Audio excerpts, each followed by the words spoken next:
Dito sa Papa Dudut Stories, ikaw ay hindi nag-iisa.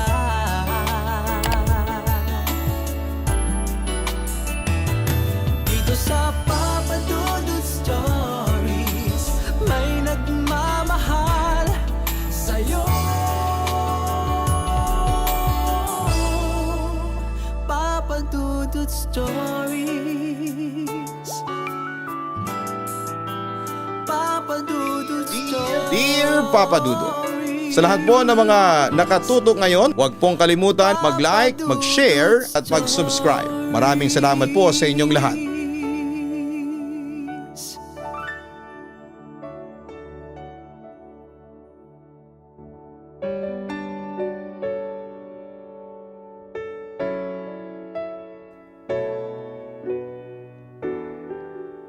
Dear Papa Dudut, tawagin niyo na lamang po ako sa pangalang Danya. Hindi totoo kong pangalan. Tubong Iloilo po ako at dahil sa hirap ng buhay ay lumuwas ako ng Maynila para dito magtrabaho. Papa Dudut, sisimulan ko na lamang ang istorya ko ng mapangasawa ko si Carmino. Masaya naman ang pagsasama namin sa kabuuan. Ramdam na ramdam ko ang pagmamahal niya sa akin. Pero meron kaming isang kinakaharap na problema. Mahirap akong magbuntis. Oo Papa Dudut, maraming dumarating na komplikasyon sa katawan ko kapag nabubuntis ako. Carmino, gumising ka, dali. Nagmamadaling sabi ko noon sa aking asawa na si Carmino. O bakit? Ano bang problema mo? Bakit mo ko ginigising? Nalimpungatang tanong niya sa akin. Hindi ko alam kung ano itong nangyayari sa akin. May lumalabas na tubig sa akin pero hindi naman ako naiihi. Nasa stage of panic na ako noon at hindi ko alam kung anong nangyayari noon sa katawan ko dahil first time kong magbuntis. Baka naman manganganak ka na. Nagulat naman ako at tila hindi makapaniwala sa sinabi ng aking asawa. Ha Carmino, hindi ko pa kabuanan. Hindi rin naman siguro ako nakunan kasi bakit tubig ang lumalabas sa akin at hindi dugo? Sige Danya, magbihis ka na at pupunta tayo sa ospital. Ang sabi ni Carmino sa akin habang bumabangon. Huwag kang matakot, ang sabi pa niya sa akin. Hindi ko kasi maiwasan na hindi matakot. Ewan ko ba Carmino, kinakabahan ako. Parang may problema sa anak natin. Pag-aalala ko. Mahal ko, huwag ka nang mag-isip ng kung ano-ano. Magbihis ka na, ganun din ako. Tapos bago tayo umalis uminom ka ulit ng gamot mo. Yung gamot na pampakapit na nireseta sa'yo ng doktor. Noong 1 linggo. Paalala pa sa akin ng aking asawa. Tumango naman ako bilang pagsang-ayon sa kanya. Danya, huwag kang matakot, okay? Nandito naman ako sa tabi mo. Hindi kita pababayaan. Paniniguro naman niya sa akin. Pagkatapos noon ay dali-dali kami pumunta sa ospital at doon ay in-ultrasound ako. At doon namin nalaman ang isang nakakagimbal na katotohanan. Dok, kumusta na po yung lagay ng anak namin? Nag-aalalang tanong ni Carmino. Ayon dito sa ultrasound, may malaking problema tayo. Tila naaalarma ang sagot ng doktor.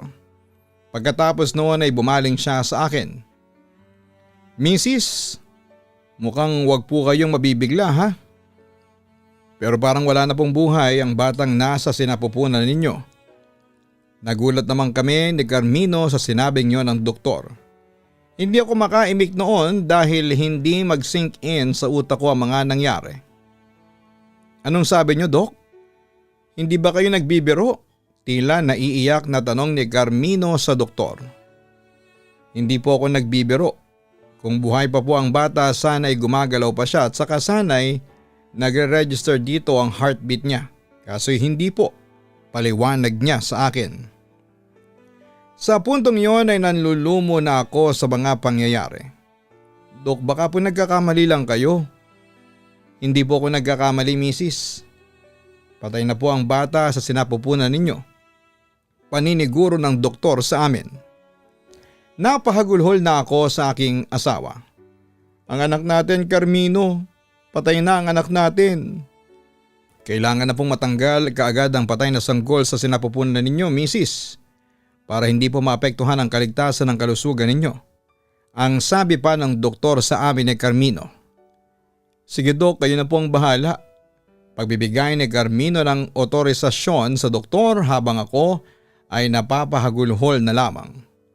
Papadudot halos magunaw na ang mundo namin ni Carmino nang malaman naming patay na pala ang sanggol na nasa sinapupunan ko. Agad yung tinanggal sa katawan ko ng mga doktor para hindi magkaroon ng komplikasyon sa kalusugan ko. Sa kabilang banda ay hindi ko noon matanggap ang nangyari sa amin kaya wala akong ginawa kundi ang umiyak na lamang. At mukha pang pinaglaruan pa kami ng tadhana noon dahil sunod-sunod ang kamalasang dumating sa amin. Bakit ka ba umiiyak, Carmino? Anong problema mo? Nag-aalala kong tanong sa aking asawa. Kalilibing lamang noon ang anak namin kaya nakakadagdag sa stress ko ang makitang malungkot at umiiyak si Carmino. Danya, kanina ay natanggal ako sa trabaho. Pagtatapat niya sa akin. Ano? Pero bakit? Nanlulumo kong tanong sa kanya. May kaguluhan na nangyari sa factory at nadamay ako sa gulo. Kwento pa niya sa akin. Nagtaka naman ako. Pero paano nangyari yun? Hindi ba't naka-leave ka? Oo, naka-leave nga ako para maalagaan kita. Yan ang kinatwiran ko sa boss ko pero hindi pa rin niya ako pinakinggan. Sinama niya ang pangalan ko sa mga sisibakin sa trabaho. Paglalahad ng aking asawa. Bakit naman ganun? Bakit ngayon pa? Paano na tayo? Anong kakainin natin? Pareho tayong walang trabaho. Anong ipambabayad natin sa upa ng bahay? Bayad sa kuryente at tubig? Pagkain natin. Halos sumabog ang ulo ko dahil sa sobrang stress. Kaya napahagulhol na lamang ako sa huli. Sa puntong yon ay tumigil na sa pag-iyak si Carmino at sa halip ay nagpakatatag muna. Ako na ang bahala, Danya. Huwag ka nang mag-isip ng kung ano-ano. Baka mapano ka pa. Kagagaling mo lang. Hindi ko kasi maiwasan na mag-alala. Bakit pa kasi ngayon pa nangyari ito sa atin? Parang tayong pinagsakluban ng langit at lupa. Yon ang hinanakit ko noon sa tadhana. Diyos ko, ano ba itong ginagawa ninyo sa amin?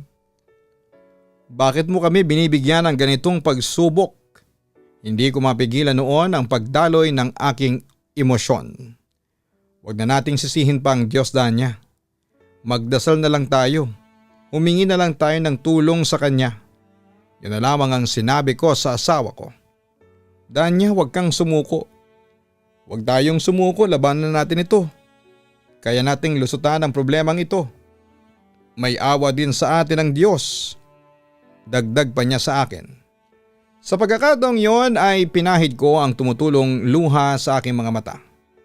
Carmino, ikaw lang ang nagbibigay ng lakas sa akin. Kaya hindi ko pa nagagawang sumuko dahil palagi kang nandyan sa tabi ko. Pero hanggang kailan ganito ang buhay natin? Hanggang kailan ka nandyan sa tabi ko para palakasin ang loob ko? Asawa mo ko, kaya asahan mo na habang buhay nandito ako sa tabi mo. Paninigurado naman niya sa akin. Mahal na mahal kita, Danya, at hindi ko hahayaan na mawala ka sa akin. Papadudot sinikap naming magbagong buhay ni Carmino. Tumira kami noon sa probinsya at pansamantalang naghanap ng ikabubuhay doon. Habang naroroon ay ginawa ko ng oportunidad yon para mag-move on. At makalipas ng 3 buwan ay unti-unti na ring bumalik ang pag-asa sa amin. Carmino, buntis ako. Masayang balita ako noon sa aking asawa. Magiging tatay ka na ulit. Tulad ng aking inaasahan ay labis na natuwa si Carmino sa aking binalita. Tama nga yung sinabi sa atin ni Mama dati na kapag may nawala sa iyo ay may darating na mas maganda. Carmino, sa totoo lang ay akala ko hindi na tayo makakabangon sa pagkawala ng anak natin 3 months ago.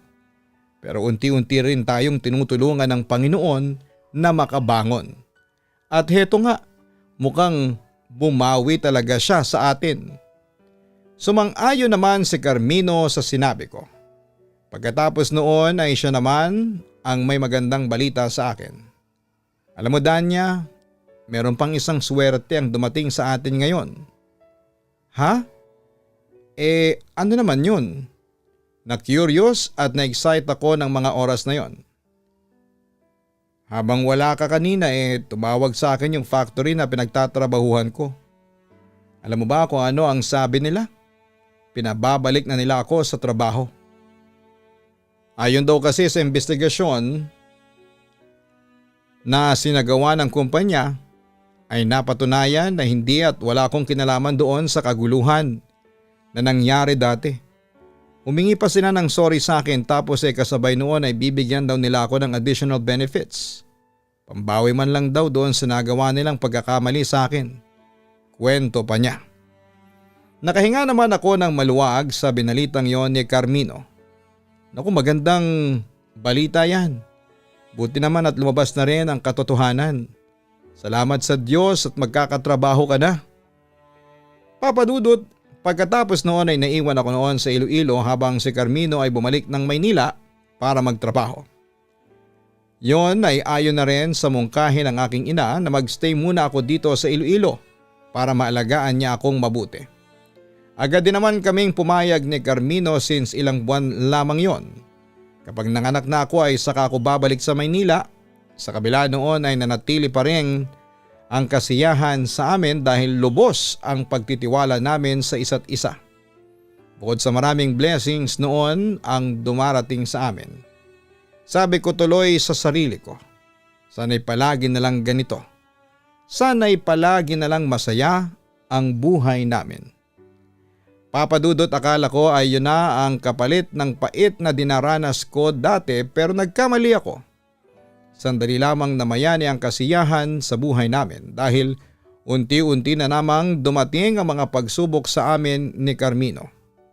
3 beses ako noong sinugod sa ospital dahil sa buong akala ko ay manganganak na ako dahil overdue na ako ng time na yon. Pero pagdating sa hospital ay sinabi ng doktor na false alarm kaya nag-decide na ang doktor na i-induce na lang daw ang panganganak ko at pumayag naman ako sa mungkahi nila. Papadudot, naging maayos naman ang panganganak ko pero nang palabas na ako ng ospital ay sinabi sa akin ng mga doktor na hindi ko pa makakasama ang anak ko dahil may problema ito sa kanyang kalusugan. Huwag kang panghinaan ng loob.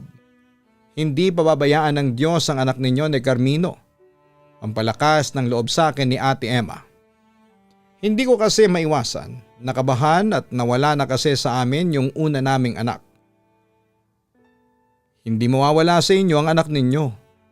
Magtiwala lang kayo sa Panginoon, sabi pa niya sa akin.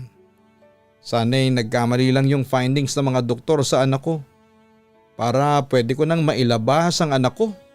Sabi ko na lamang hoping na sana'y maayos na ang anak ko. Samantala, mamayang kaunti ay dumating na ang doktor at kinausap na niya ako tungkol sa kalagayan ng anak ko. Malaki po ang kinakaharap na problema ng anak ninyo. Masyado pong mataas ang white blood cells niya kumpara sa red blood cells. Bukod pa doon ay may nakita rin po kaming mga bakterya sa dugo ng sanggol. Kapag hindi po yun nagamot ay mauwi po yun sa sepsis. Kung hindi ako nagkakamali, ay yun ang sinabi sa akin ng doktor noon na halos magpaiyak sa akin.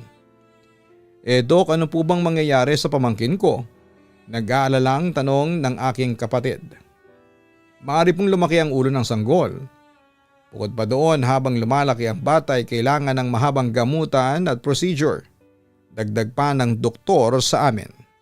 Sa puntong yon ay napahagulhol na ako.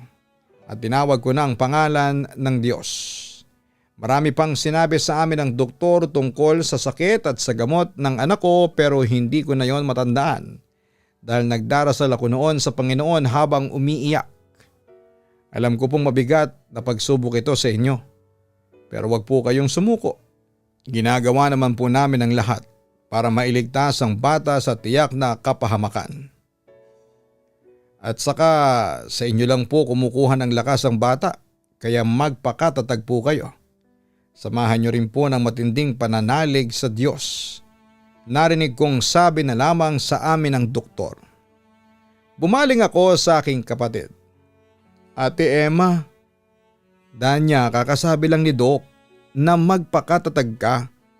Pagsubok lamang ito sa inyo ni Carmino. Pag-aalo sa akin ng kapatid ko. Siya nga po pala, nasa na po ba ang ama ng bata? O sisa pa ng doktor sa amin? Ang kapatid ko na ang sumagot. Nasa Maynila po ang ama ng pamangkin ko. Nagtatrabaho po doon. Pero nagpasabi po siya na uuwi ngayong linggo. Mabuti kung umuwi dito ang asawa niya para may makatuwang siya at lumakas ang loob ng kapatid mo. Ani niya bago siya nagpaalam para asikasuhin ang ibang pasyente. Ate Emma, anong gagawin ko? Paano ko maililigtas ang anak ko? Desperadong tanong ko. Alam mo, isa lang ang magagawa mo. Ang magdasal ka sa Panginoon. Naniniwala ako na hindi niya pababayaan ang anak mo. Sagot ni Ate Emma sa akin. Tumahang ka na. Alalahanin mong kapapanganak mo pa lang. Baka mamaya niyan sumakit ang ulo mo at mabinat ka. Paano na lang ang baby mo kung may mangyari sa iyong masama? Dahil sa sinabi niyo ni Ate Emma, ay nagpa siya akong tumahan at magpakatatag para sa aking anak. Papadudod siguro ay masasabing ang pinakamasakit na parte ng buhay ng isang ina ay ang makitang naghihirap ang kanyang anak. Yon ang naranasan ko. Sobrang sakit sa akin na makitang naghihirap ang anak ko dahil sa pagkakasakit. Araw-gabi akong nagdarasal na sana'y gumaling na ang anak ko at sana ay huwag bawiin sa akin ng Diyos ang anak ko. Dahil hindi ko alam ang gagawin sakaling bawiin na naman niya sa akin ang anak ko. Pero sa paglipas ng mga oras ay patuloy ang paghihirap ng anak ko. Kasabay noon ang matinding kalbaryo bilang isang ina. Naintindihan ko ang sitwasyon mo. Alam ko ang pakiramdam ng isang ina. Masakit talaga na makitang nasa ganyang kalagayan ng anak niya. Pakikisimpatya ni Ate Emma sa akin. Sa totoo lang, hindi ko na talaga alam ang gagawin ko, ate. Ano ba kasi ang sakit ng anak ko? Wala na bang lunas yun? Hindi ko maisip na 3 iba't ibang klaseng gamot ang itatarak sa anak ko para lamang mabuhay siya. At saan ako kukuha ng pera, pambili ng gamot? Bawat araw ay kailangan namin ng 2,500 bawat gamot ng anak ko. Isipin mo magkano yun, 7,500 pesos kada araw para mabuhay lang ang anak namin. Saang bulsa ko kukunin ang ganong klase ng halaga? Nalulungkot kong sabi. Gumagawa na kami ng paraan para makatulong sa iyo.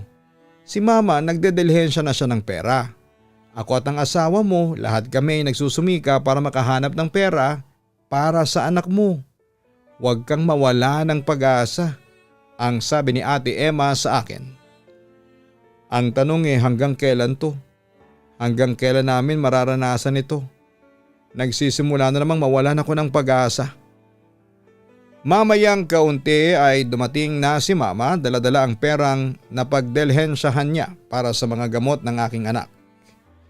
Eto 5,000, nakautang ako sa kumari kong taga-Haro. Sobrang naawa siya sa naging sitwasyon ng anak mo kaya agad siyang nagpahiram ng pera. Kwento sa akin ni mama.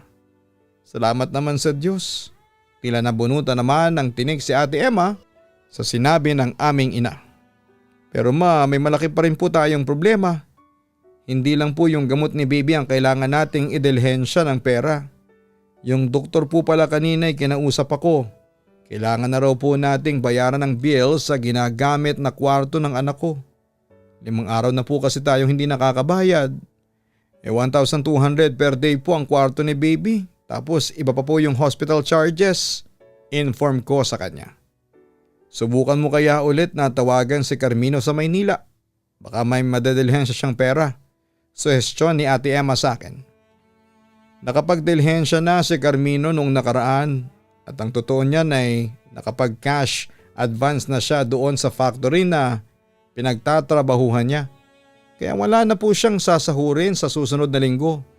Nanlulumo kong kwento sa kanila. Huwag tayong sumuko, pampalakas loob ni mama sa akin. Ilang saglit lang ay nagring ang cellphone ko at doon ay napag-alamang kong si Carmino ang tumatawag. Ano nang balita dyan, Danya? Kumusta na ang anak natin? Nag-aalalang tanong ng asawa ko sa kabilang linya. Ganun pa rin, wala pa rin pinagbago. Malungkot na reply ko sa kanya. Magkano pa ba ang kailangan ninyo? Uutang ulit ako dito sa mga kasamahan ko. 5,000 piso pa. Naniningil na kasi yung ospital ng bayad doon sa kwartong pinaglalagyan ni baby. Carmino, gusto ko nang sumuko. Bakit ganito na lamang ang mga problemang ibinibigay sa atin? Wala na ba tayong karapatan na maging masaya? Narinig ko naman ng pagbuntong hininga ng asawa ko nang marinig niya ang sinabi ko. Danya, lalo nangihina ang loob ko kapag naririnig kitang ganyan. Huwag ka namang sumuko. Lumaban tayong dalawa para sa anak natin. Pakiusap niya, Papa Dudut. Pero kasi hindi ko na alam ang gagawin ko. At that point talaga ay nawawala na ako ng pag-asa. Marami pang paraan, sige. Hingi na ako ng tulong sa DSWD at sa mga charities and foundations. Lalapit na rin ako sa Sagip Kapamilya o sa Kapuso. Matulungan lang tayo sa anak natin, Danya. Please naman, magpakatatag ka. Kung susuko ka, paano na ang anak natin? Isipin mo naman sana. Kung siya'y lumalaban para sa buhay niya, bakit hindi tayo lumaban para sa kanya? Tayo ang mga magulang niya. Sa atin siya kumukuha ng lakas. Pagpapatuloy pa ni Carmino. Sa puntong yon ay naluha naman ako. Huwag mo nang problemahin ang pera. Ako nang bahala sa mga bayarin, tahan na. Huwag ka nang umiyak, mahal ko. Pag-aalo sa akin ang asawa ko kahit na magkalayo kaming dalawa. Papadudot kung saan na kami humingi ng tulong. Kahit sa mga online lending apps ay umutang na rin ako kahit na 7 days to pay lang. At may malaking interest para lamang may pangsuporta sa gamot ng baby ko. Kung saan din ako naghanap ng pera at ang nanay ko at ang mga biyanan ko para ipadala sa akin.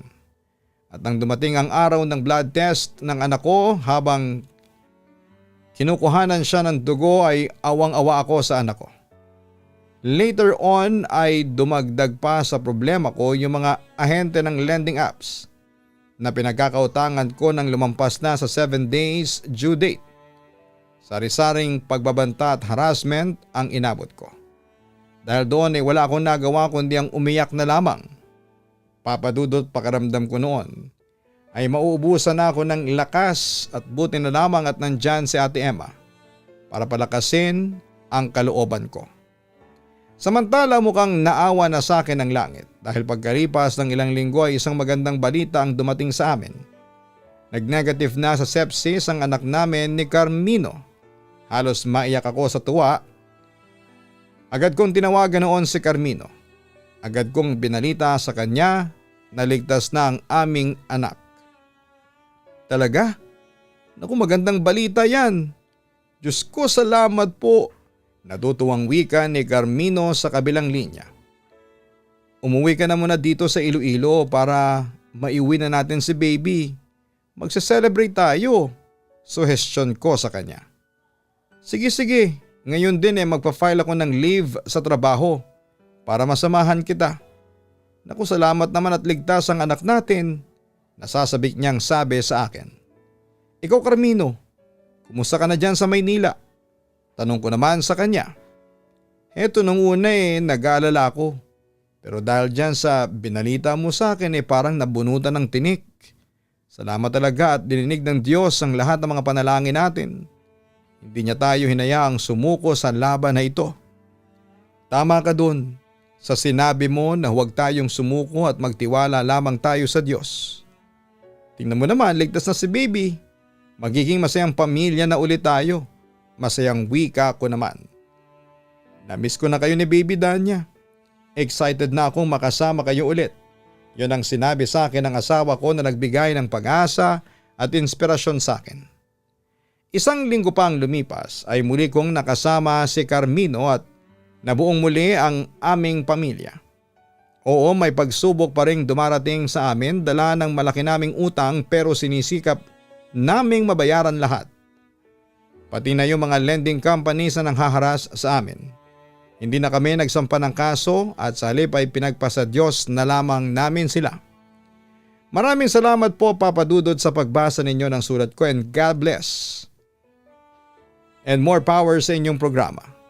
Lubos na gumagalang, Danya.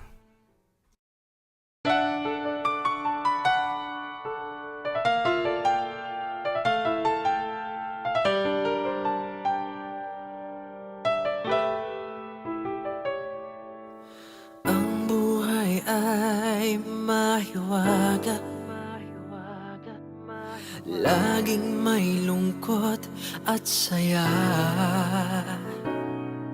Sa Papa Dudut Stories, laging may karamay ka.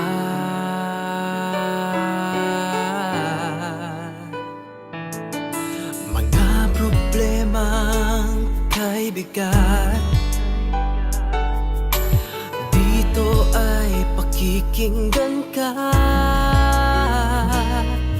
Sa Papa Dudut Stories, kami ay iyong kasama. Dito sa Papa Dudut Stories, ikaw ay hindi nag-iisa.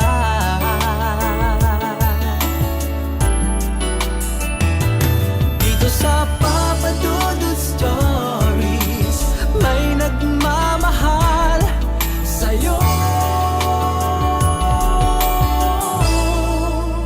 Papa Dudut Stories, Papa Dudut Stories,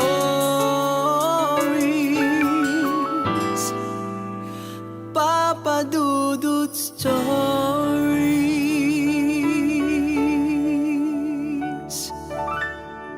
Dito sa